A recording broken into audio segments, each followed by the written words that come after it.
Manchild News presents News on the March. George Lucas has stepped up to defend Bob Iger's leadership of Disney against an attempted shareholder rebellion.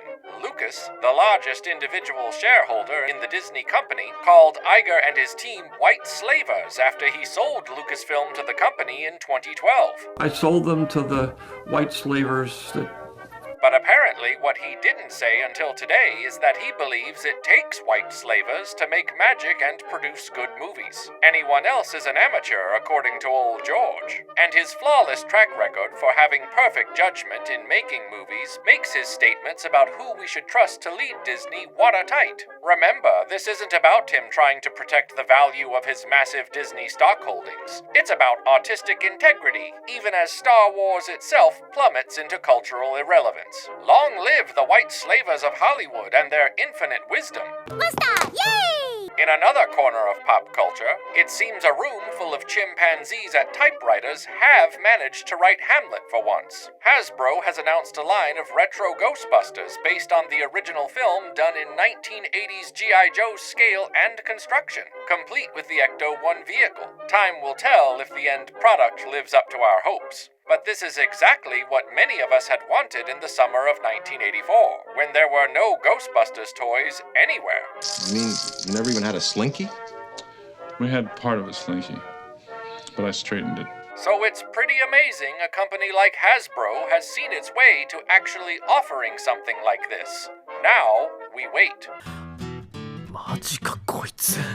And while we wait, we can roast marshmallows and munch popcorn watching Super 7 descend into further upheaval. In the wake of the company losing the Disney and Simpsons license thanks to owner Brian Flynn's misguided unilateral decision-making inside the company for far too long, it appears Flynn may have been sidelined by Super 7's investors, and creative control given back to the actual toy designers. I can't imagine why they would make this decision. Flynn has always been such a bastion of common sense, a man who staunchly refused to make Super 7 toys in the wildly popular 6-inch scale, who insisted on withholding desired modern articulation used by all the respected collectible toy makers, and even Hasbro to a degree, while charging more per individual figure than any of Super 7's peers in the toy industry, and even lying to his customers that features like Vac Metal Silverhawks weren't possible, and then after baiting his customers to buy into the non-metallic figures, announced Vac Metal variants.